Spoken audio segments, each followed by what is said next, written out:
Okay, so welcome to this week's episode of Coaches Call.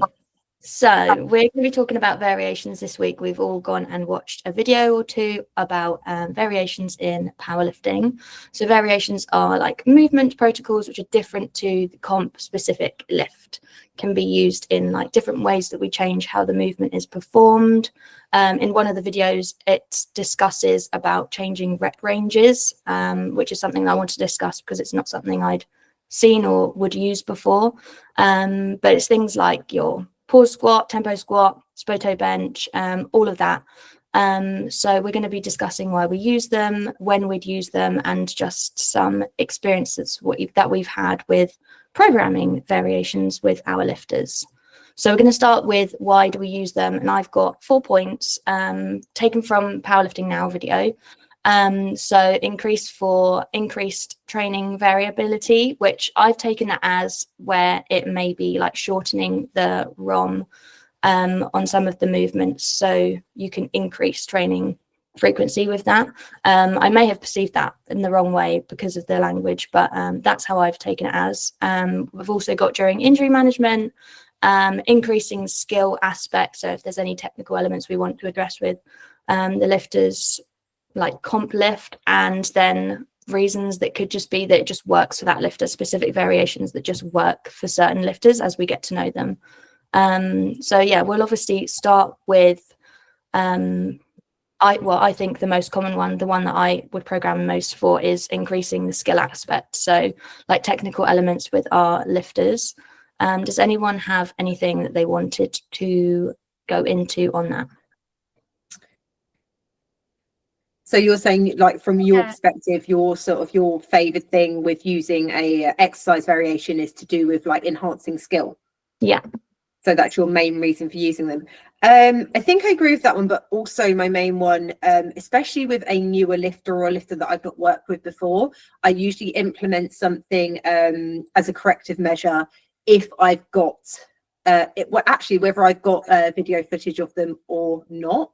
So I think most of us, when we're programming to begin with, if we are left with some gaps in the information, we usually make assumptions, don't we, about if this lifter is quite new, for example, that like Alice said, skilled or unskilled, we can make some assumptions about the kind of variations we might put in. So for me, I'm quite a big fan of putting tempos in to begin with, because I can assume that they will probably rush or maybe aren't good with sort of a weight distribution and things like that. So yeah, I would do it preemptively from a skill perspective, but also like a correction perspective as well.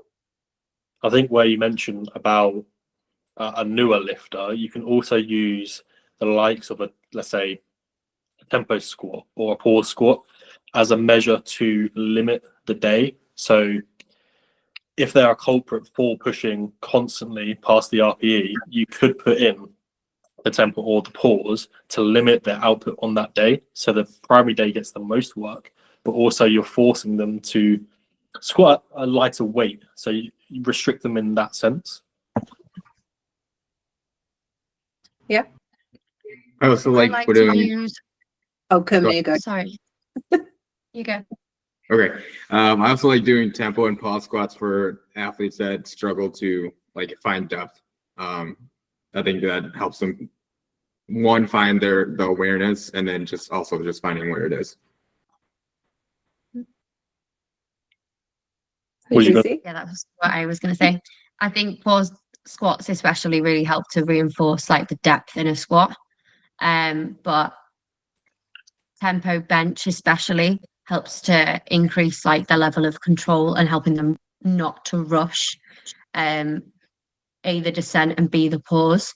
I've got a few guys that have been training for a while now, and like lead up to a comp especially, I like to keep tempos in because it really helps to reinforce, especially if you do them as singles, like you can tempo quite a heavy weight, but then you've still got that 2-second pause on the chest.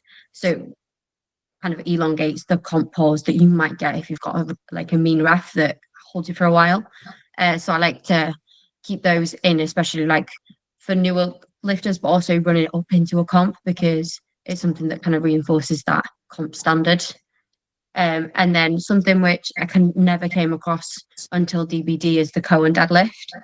And oh, I hated these when I started them, but they massively help with maintaining that control and that start position in your deadlifts.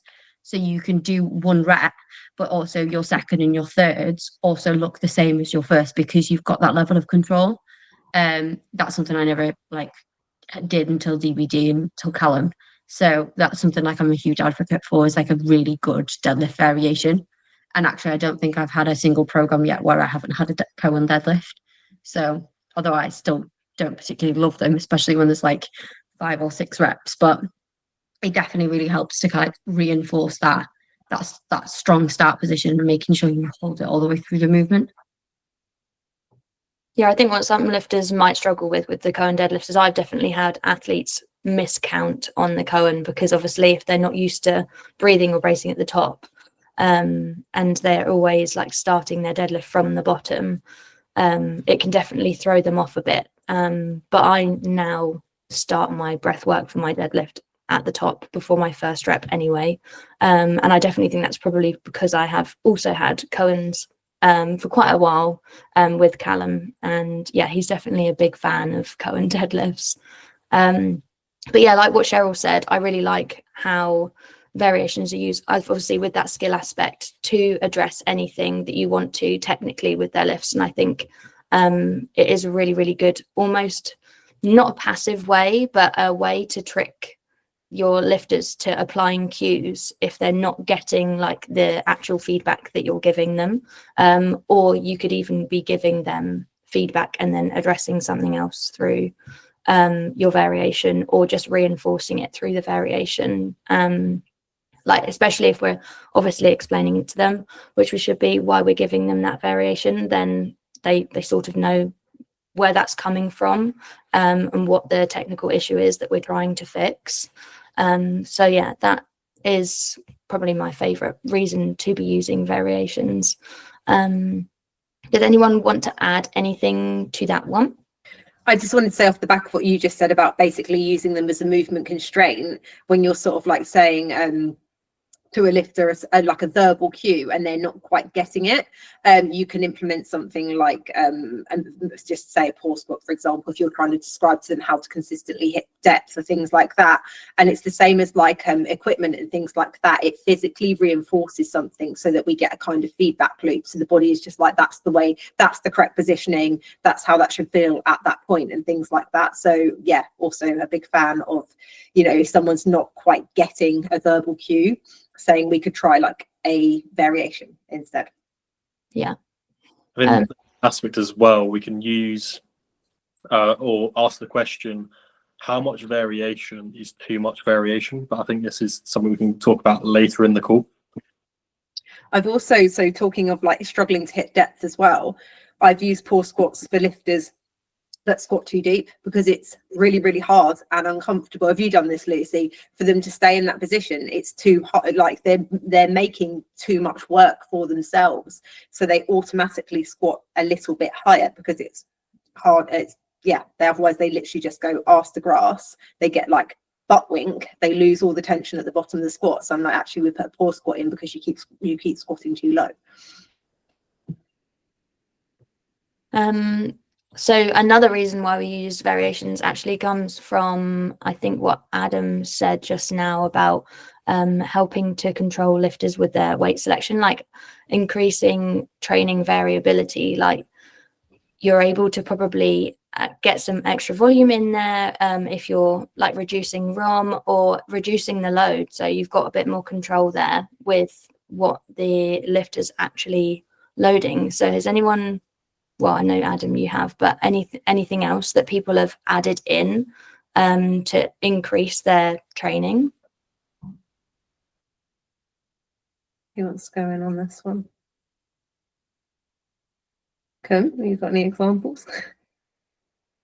No, think of the top of your head. So we're trying to like prevent them from, I think tempos and pauses, we probably agree, are like the main ones, because we know we're going to have to control the load, but also we're going to have to stop with it at some point. I am a fan of using a tempo with a pause, for example, is someone really, because I feel like with some examples they will still try and overload it. I don't know if you guys have had the same thing, but I have athletes who will just be like, oh, I can get a pause to PB. And I'm just like, I'm not trying to get you to PB on this variation. So I have to be either much more harsh with it or cap the load. So sometimes it works really well, but you get those athletes who then want to have a PB in that variation. And you're like, unless it's suitable for that protocol, you're like, that's not why we've put this in. Yeah, you probably want to put a I've done load. that. Yeah, definitely. So I was going to speak about Spoto bench, where yeah, I think I've definitely had lifters where I've wanted to increase their bench frequency and been not really sure on how they're going to take it. So I've put Spoto in as at a light RPE just to shorten the ROM, but also obviously getting the benefits of a Spoto. So like they get to practice their setups a bit more with, if they're a newer lifter, which is good. So practicing setting up, controlling their movement, getting used to like holding heavier loads in their hands as well without having to worry about doing the full ROM. Yeah, you were absolutely right earlier when you were saying you weren't sure if you said that right. That's like, yeah, like decreasing ROM and angles and things like that is like trying to combat like the compressive forces and stuff like that. So just changing something slightly can be like a good way to kind of test the waters. And also, if you know it's all good, then know it's a little bit safer than just putting like 3 regular pause bench sessions in, for example. There's an element to Spoto as well as a way of injury management or discomfort. So if you've got a lifter that has a reoccurring shoulder issue on one of their days, so maybe their tertiary, you could put in the Spoto press as a measure to reduce that range of motion so their shoulders don't get as taxed. So they get a little bit of active recovery in that sense.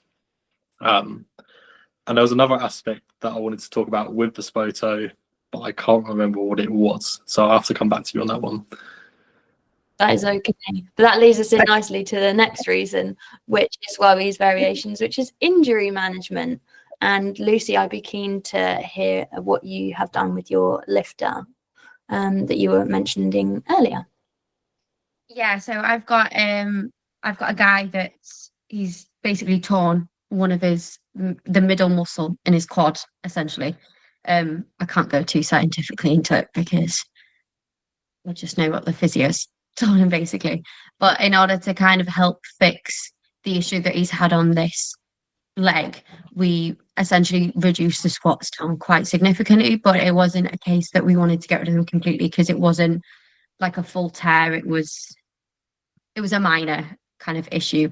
So in order to kind of help build it back up, the variations I kind of played around with. So we kept the volume lower as well. So we didn't kind of massively put a load of strain onto his legs either. So we didn't necessarily reduce the range of motion, but we reduced the fatigue massively because we took away like the 3x5s, and he essentially does like a top single and 3 doubles. So it's significantly reduced the load on his legs, so that fatigue is also reduced. And I've implemented single leg work as well. So instead of doing leg press on the leg press machine, which is a heavy load and it's quite fatiguing, and was causing issues with kind of how strong he was feeling since he hadn't squatted for a while, we went into single leg work. So split squats, which are everyone's favorite exercise, I'm sure, and doing them with a dumbbell and with a barbell. So you've kind of got that alternating variation as well. So it's massively helped him with his single leg, even though he feels like picking a weight was quite difficult because from a previous issue he's had, like when we discussed it, doing a split squat with a bar was huge on one leg, but he could do it with 40 kg with the other. So it was finding a weight that matched both the legs. So obviously you're not going to do 40k when you can only really do 20. So we found a weight that matched for both. And as we've kind of got used to the exercise, the weight has slightly increased as well. But as it's a variation, it's just a case of getting that leg work in and getting that practice in and getting it kind of the blood flow into it, and obviously that muscle healing. So that's worked really, really well, changing the variations from something that was quite fatiguing on both legs to something that is single leg focused has been really beneficial for him. Has anyone else done anything with their lifters? I've done I haven't personally, but I have come across Spoto being used as like a pec management as well, because it's less tension at the bottom of the movement. So I have heard of that as well. It's a good variation. Kun, were you going to say something? Or did I? Is he frozen?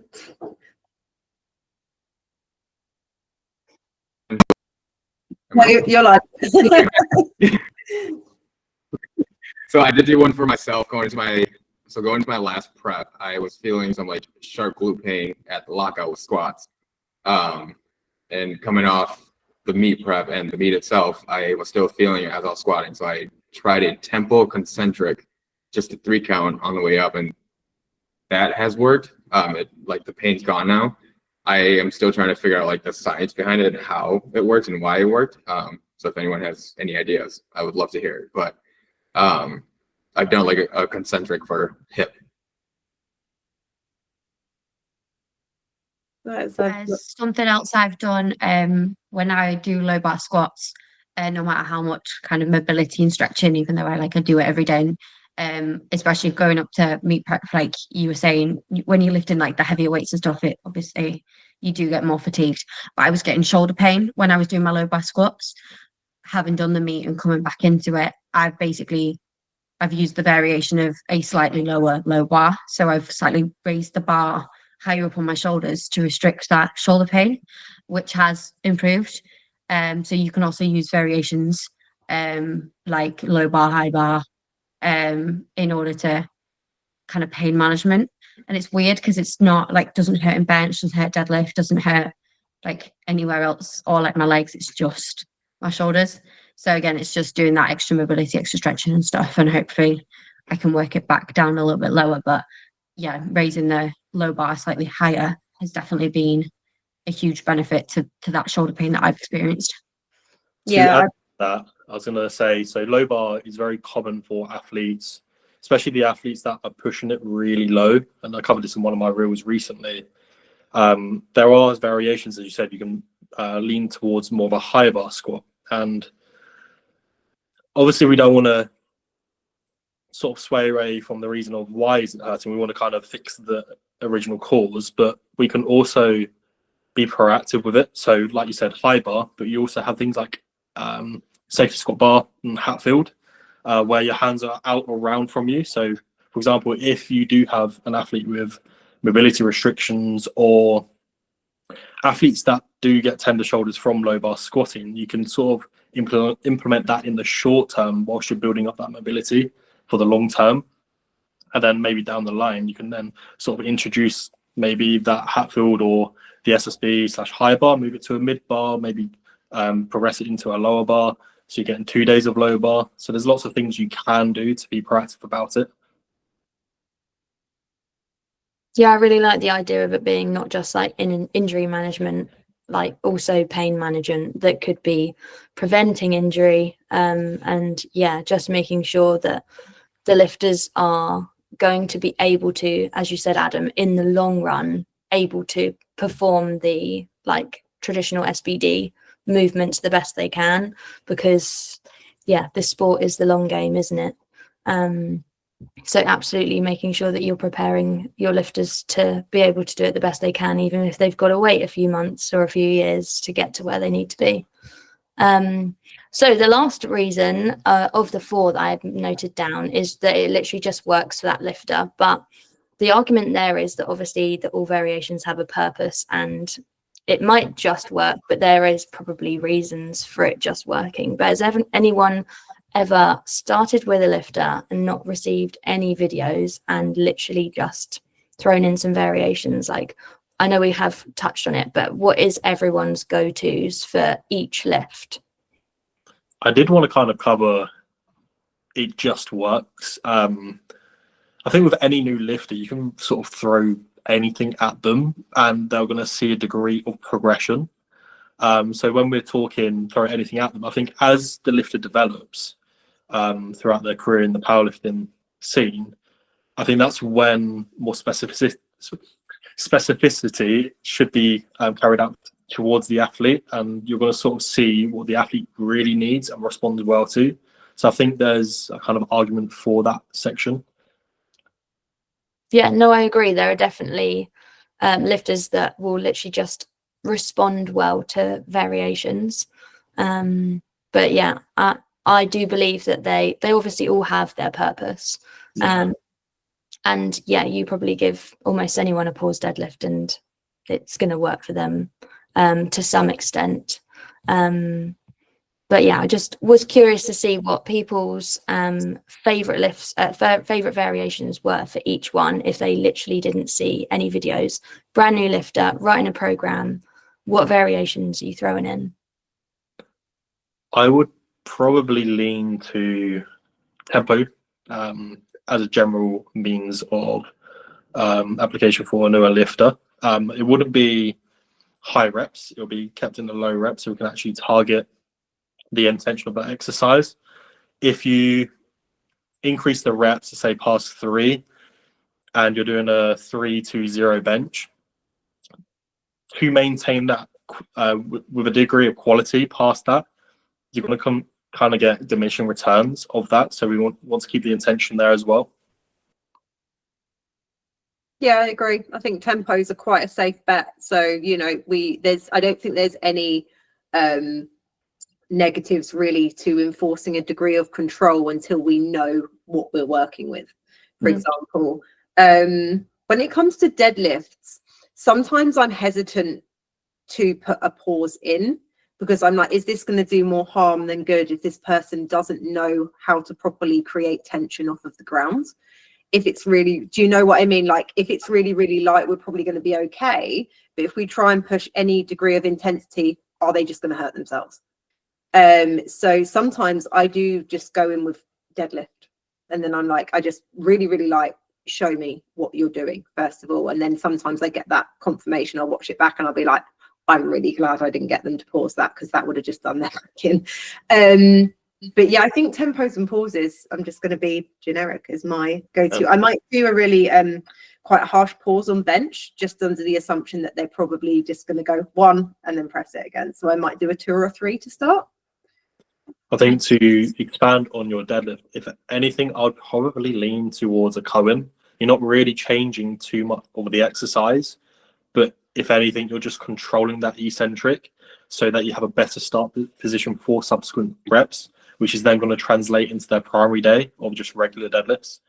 So there's not too much variation, but it's just enough to kind of reinforce what their primary should be. Yeah, I definitely agree with that. I think if I was so for squats, I would definitely throw up in a pause. I just think that gives them a level of control on the descent. It obviously helps them get depth and control the actual bottom bit of the squat. Sometimes you get newer lifters that will bounce out of the bottom. So that gives them a level of degree in control. For bench, definitely I like stand firm with tempos. They're way more likely to control the descent because it's obviously timed. They get a nice long pause and then it's straight up, which is exactly what we want. But yeah, I would always stick to less than 3 reps. In fact, I would always generally go to a single or a double. And then for deads, I'm the same. I don't give someone a pause because especially if you don't know how to pull the tension, you're more likely going to get someone to pull it up with their arms, bend their arms, and then start deadlifting with their legs. I've seen that quite a few times now with newer lifters. So a pause deadlift, I won't tend to program in until I know that someone can pull the tension out the bottom of the bar and their start position has got a level of tension built into it. I would lean towards koan deadlifts because, yeah, like Adam said, you're not changing too much, but more often than not, people don't know what a koan is. So they're going to ask you. So then when they ask you, you can be like, right, but I want to see what you've done. So you can you get that kind of immediate feedback that, oh, okay, so they've done it. yeah, they might need a more level of control. They might, not perfectly place them down in control, but it's definitely a greater level of control than what they may have previously been doing, which was just like dropping the bar because they didn't know that they even had to keep hold of it. So that's typically what I would do if I had someone brand new. The question we can lean And then in terms of like additional accessories, I think leg press generally has really good benefits. Something like a pull down motion, really good for a back exercise. I'd generally throw abs in there as well, as like you should be doing some level of abs because some people have never engaged their core before. And for like squats, deadlifts, I would try and throw in a single leg movement as well, even if that's like just lunges, because split squats might be too difficult to start with. But having a single leg movement in there as well definitely helps with like squats and deadlifts, and then a dumbbell bench press if they are relatively new to help their one arm on bench. That's generally what I do. I think the question we can sort of answer is how much variation is too much variation, and this could vary between whether you've got a newer lifter or more experienced, or if someone's coming up into a prep or just about to compete. So I think if we discuss that point, that'd be very useful. Yeah, absolutely. So if someone's coming up to competition, for example, and they're not even doing comp standard lift, how are you supposed to plan their attempts? You've got no idea sort of where they're sitting. So the specificity, I can never say that word. But obviously that's really, really important as we get closer and closer to comp, and definitely when you should be easing back on the amount of variations that you've got in there. I think as well, like off the back of that, when we're sort of reducing variation, we need to be mindful of overuse and stuff like that as well. So when we're minimizing the pool of variation and we're then starting to repeat things closer together, for example, especially with more intensity, we need to make sure that we are balancing that mindfully.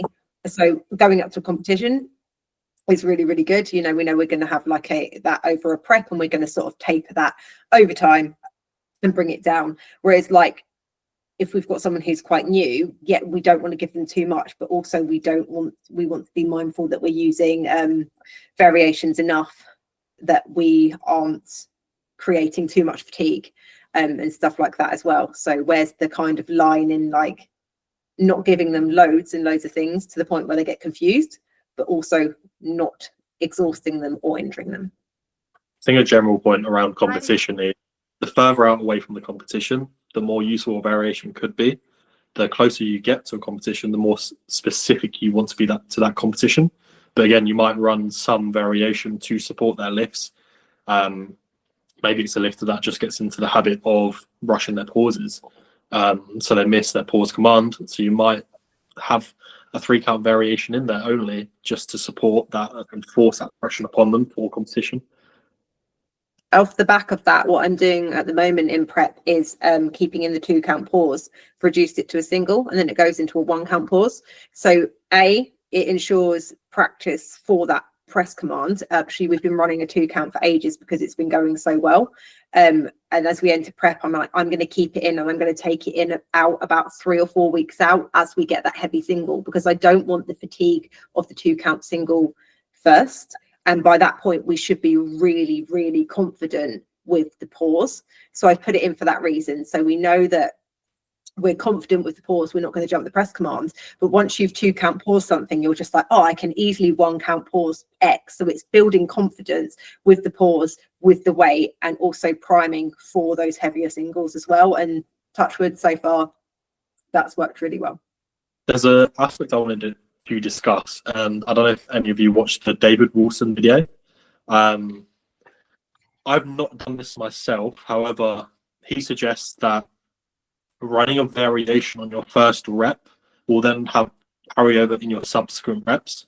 So for example, he might run a 3-count pause on his first rep, and maybe he has another 4 reps after that, where they're just singles at 1 count, or maybe it's a tempo into a pause, and then the subsequent reps just is a tempo without the pause. So I know we're looking to challenge our biases, and I don't implement that now, but I wonder what you guys think of that, because I understand the principle of it, but to what degree is it effective?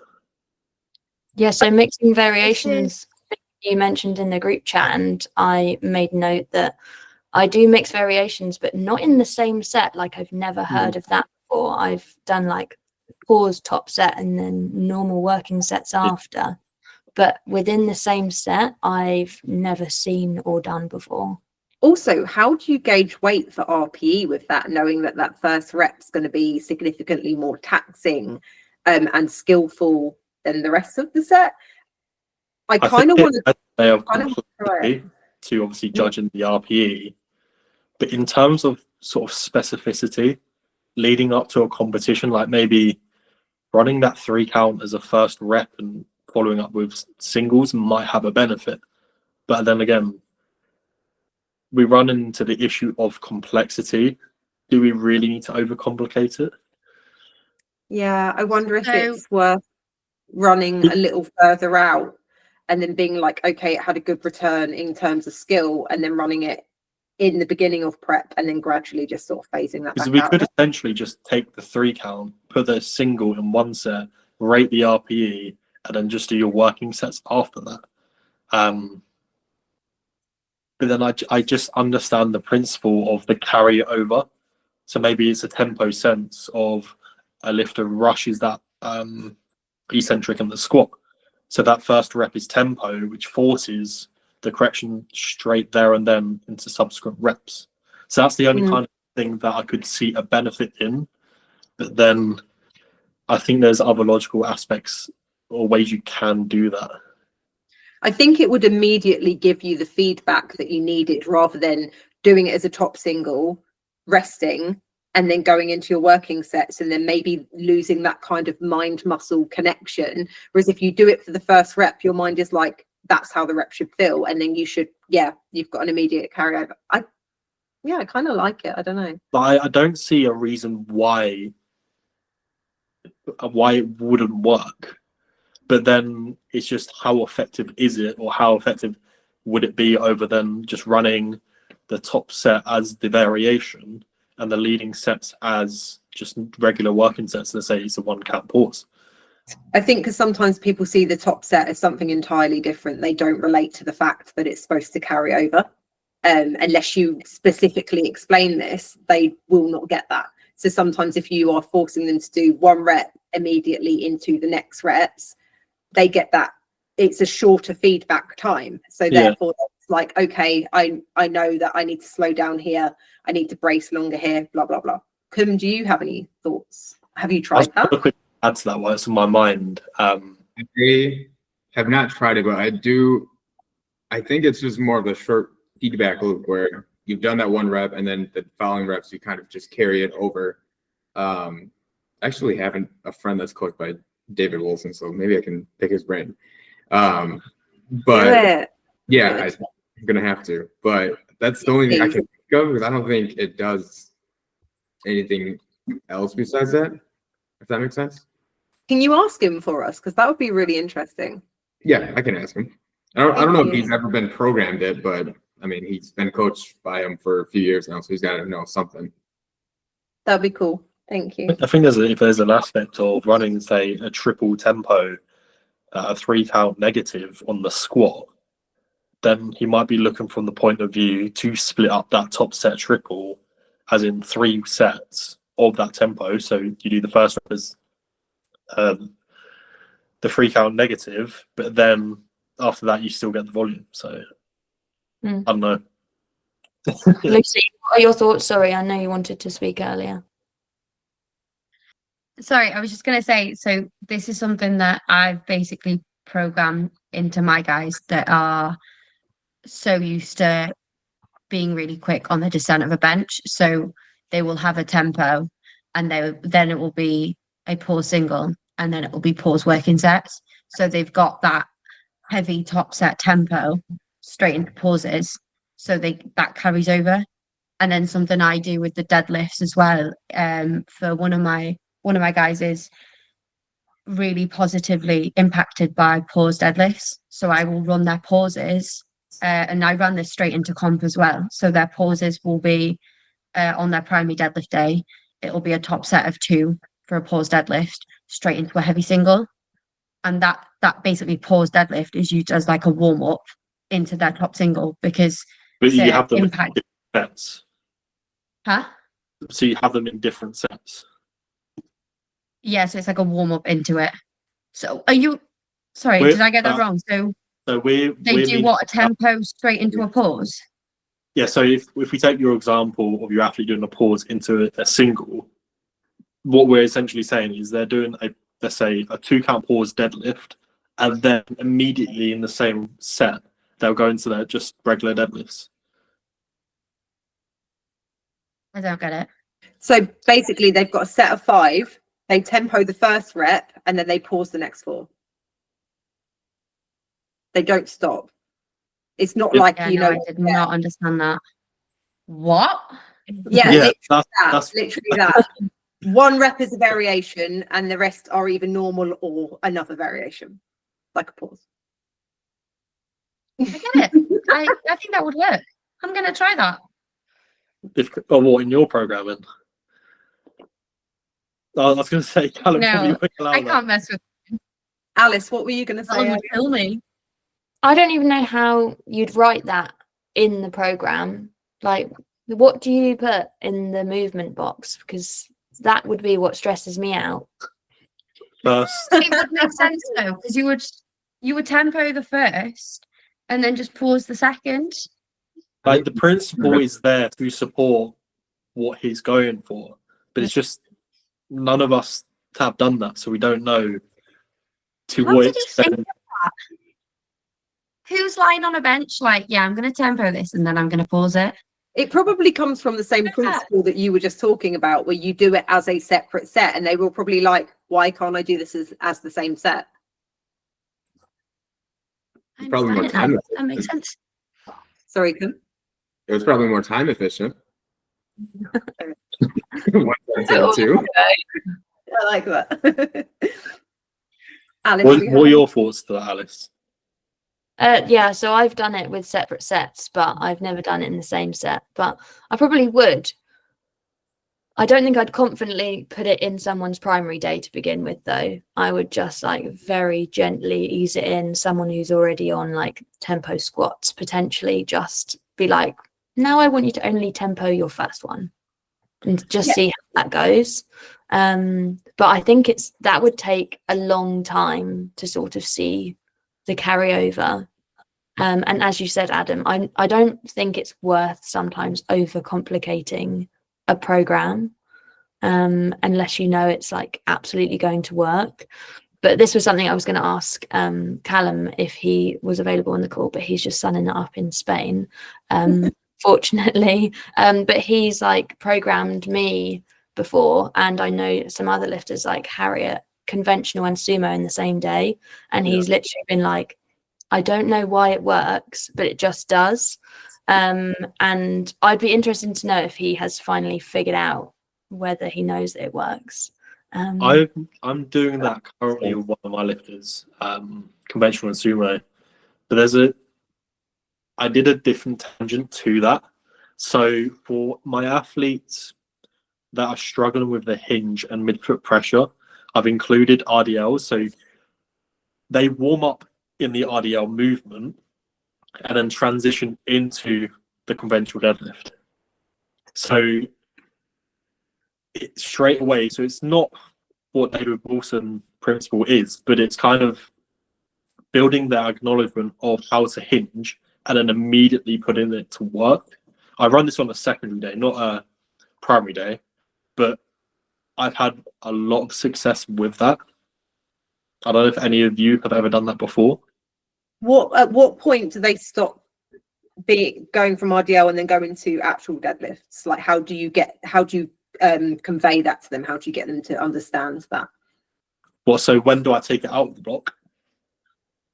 Are you saying you make them do a set of RDLs first, or are you saying they actually start warming up with RDLs and like to a certain point, to a certain weight, and then they carry on with the weight but as a deadlift? So they warm up to it starts at if it's a new process for them, it will start as RPE 4. It might be set of 6, set of 5, and they'll work up to that RPE as an RDL, and then they'll go into their conventional deadlift after that. Obviously, we're expecting a degree or a lot more weight to their conventional deadlift. So it kind of transitions them nicely into their next warm up for the conventional deadlift. But so do you go to the weight that you've done on the RDL? Do they stop at that weight and then go heavier but do it as a deadlift? So then they would transition. It depends on what is programmed. If it's an RP4, RP6, or whatever, it's not going to go past sort of an RP6, RP7 range. But they don't start warming up again with the deadlift. No. They'll be able to transition nicely, because what I'm expecting is the RDL is going to be 50-60% of what their one max is on the deadlift, something like that. So it's not heavy enough to do any sort of problems, but we're building out that pattern, and it's on a secondary day, so it's not like we're looking to push that load.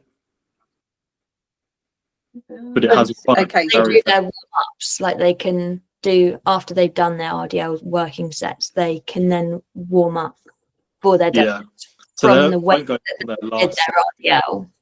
Yeah, so they won't go from their last set straight into their working set. They'll have a transition from, this is my top set RDL, but it's between a 4 and a 6, depending where they are in the block. And then they'll transition maybe 1, 2, 3, or 4 warm-ups, depending where that anchor point is for the RDL. But it's going to be 2 to 3 warm-ups after that. This is what I found weird when I had sumo into conventional, is I felt like I needed a warm-up in between, because the weight should have theoretically jumped with enough room to have needed a warm-up in between. And I was like, what does everyone else do? And Callum was like, Harriet doesn't do any warm-ups in between. So I was just like, I'll try it. There's something it was not fun, but it worked. I mean, I didn't have it for very long, but I didn't need the warm-up in between, even though before it felt like I needed it. I'll quickly pop in there. So with variation, so let's say, because this was in my program and it was a discussion point, is we ran a 2-count pause top set on my secondary squat day, and then so that's probably going to land around 210, 220, and then we ran into a 3x5 after that. And the point was that transition period is, if the variation is too far off, or let's say your variation lands at 190 in my case, and then your actual working set weight as a 3x5 regular is 240, you're ultimately going to have the discrepancy of where your top set is and your working set. So you have to do filler sets, so 1 or 2 filler sets, to then get to that working sets. So you kind of want to line the variation up with your working set, so you don't have too many warm-ups between them, or any you don't want to. But yeah, that's how I plan it. When I do have like a set like what Lucy said, where she has like a tempo double or a pause double, and then a normal single, I do try and make sure I program the RPEs as such that that last double, the pause double, can be a last warm-up essentially. I feel like it's time to round off this video. Make sure you like and subscribe, and tune in next week. Perfect.